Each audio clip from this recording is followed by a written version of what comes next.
À Guyancourt, dans la région parisienne, le laboratoire Latmos s'intéresse à des régions très lointaines.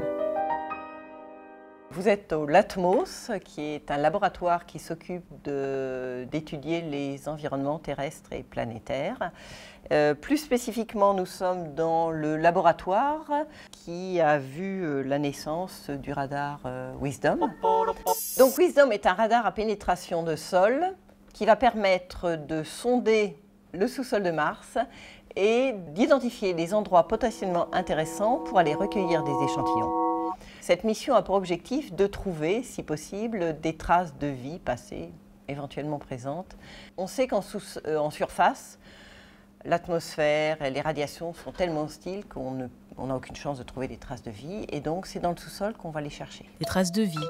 Vous allez chercher des extraterrestres dans le sous-sol de Mars? Ce qu'il faut savoir, c'est qu'au moment où la vie est apparue sur Terre, Mars, à la même époque, avait de l'eau, avait une atmosphère, et donc avait potentiellement la possibilité aussi de voir la vie naître au même moment que la Terre. Il y a des hypothèses qui disent que les comètes, par exemple, ont pu apporter des molécules qui étaient nécessaires au début de la vie.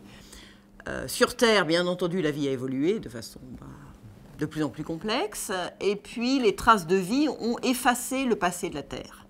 Et on sait qu'on peut trouver sur Mars des terrains qui datent de l'apparition de la vie sur Terre. Donc ce qu'on va faire, c'est d'aller sur ces vieux terrains martiens, de regarder si, à cette époque-là, au moment où la vie apparaissait sur Terre, eh bien, il y a eu un début de vie sur Mars. La ressource qu'on va chercher en priorité, c'est l'eau liquide. Alors dans le cadre d'une exploration, d'une colonisation de Mars, si tant est que ça ait un sens, bien sûr l'eau est un élément important. Le radar n'est qu'un élément d'une vaste mission, ExoMars, qui rassemble l'agence spatiale européenne et l'agence russe Roscosmos. Lancée en 2016, la sonde TGO analyse déjà la composition chimique des gaz qui entourent Mars. Mais elle va aussi relayer vers la Terre les informations qui seront collectées par les appareils de mesure qui vont être envoyés sur Mars. Radar, caméras, spectromètres, détecteurs de gaz, foreuses, c'est 300 kg d'instruments qui sont embarqués sur le rover ExoMars qui ira se balader sur Mars en 2020.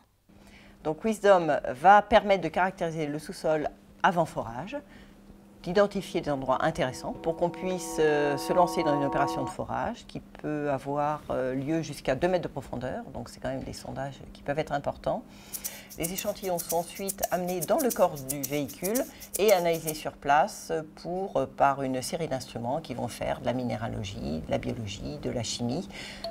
Le radar Wisdom a une longue histoire et plusieurs générations. Le modèle qu'on va vous montrer, là ça vous permettra de vous rendre compte, c'est un modèle qui n'est pas conçu pour voler, donc il n'est pas fait avec des composants qualifiés spatial, c'est-à-dire des composants qui coûtent à peu près 10 à 100 fois plus cher que... Enfin, j'exagère, 100 fois peut-être pas, mais au moins 10 fois plus cher. Mais par contre, il ne résisterait à aucun des tests qu'on fait subir au modèle de vol. Voilà, ça c'est le Wisdom qui nous permet de faire des tests sur Terre. Donc ici on a l'électronique. Et puis ça, c'est une version terrestre des antennes qui sont utilisées pour sonder le sous-sol de Mars. Le radar émet des ondes électromagnétiques à haute fréquence et recueille le signal réfléchi par les matériaux rencontrés.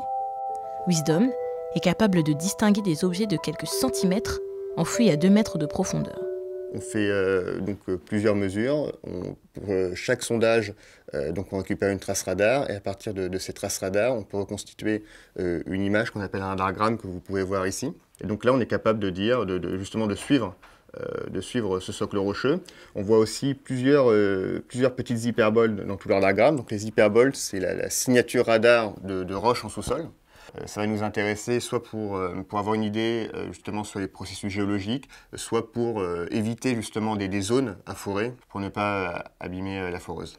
La spécificité de Wisdom, c'est que vraiment il est adapté aux performances qu'on recherche sur Mars et aux contraintes environnementales de Mars. Donc là, les salles blanches, en fait, elles sont pour tous les instruments du laboratoire qui ont besoin d'être en environnement contrôlé. On va venir. Donc là, vous voyez l'électronique et les antennes là, dorées, qui sont les antennes de Wisdom, modèle de vol. Évidemment, il faut éviter d'apporter nos propres traces de vie sur Mars. On est dans une salle blanche pour s'assurer que le niveau de propreté de l'instrument répond aux spécifications qui nous ont été données et qu'on contrôle leur niveau de contamination, qu'il ne va pas y avoir des particules qui vont venir le polluer. En fait, dès la conception, on doit prendre en compte toutes les contraintes du spatial.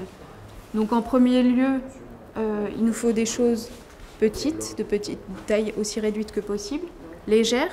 Donc là, les antennes, elles font 350 grammes et l'électronique fait à peu près 800 grammes. Wisdom est développé en partenariat avec l'Université de Dresde, en Allemagne, pour les antennes, et le laboratoire d'astrophysique de Bordeaux pour l'électronique. Ce prototype a été éprouvé dans les pires conditions terrestres, en France, en Espagne, dans le désert d'Atacama, dans les Alpes et même sur l'Etna. Tous les instruments subissent toutes sortes de tests. Mécanique, choc, vibration, cyclage thermique, dans des environnements extrêmes simulant l'environnement martien. Donc quand on livre l'instrument, mais on livre surtout une montagne de documentation. Le but, là, c'est de faire vraiment des mesures sur des cibles connues pour vérifier qu'on arrive bien à en retrouver les propriétés avec l'instrument avant de faire des mesures sur quelque chose d'inconnu. Connaître la réponse à une structure compliquée, c'est compliqué, ça demande des considérations, mais la plaque lisse et la sphère, c'est des calculs qu'on sait faire. On n'a pas lésiné sur les moyens, mais pour la calibration, là, on accroche une ventouse au plafond, on aura un fil de nylon et on va pouvoir faire coulisser la sphère devant les antennes. On allie de la très haute technique à du bricolage. Propre, par contre, propre le bricolage. Donc la sphère, elle est enveloppée dans un film pour qu'on amène des particules dont on n'a pas envie en salle blanche. L'idéal, ça serait d'avoir un coup là, donc mettre les antennes si possible là, un coup là. 20 cm à droite, 20 cm à gauche. Ouais, ce serait top. Regardez, c'est génial. c'est du spatial. On fait du spatial.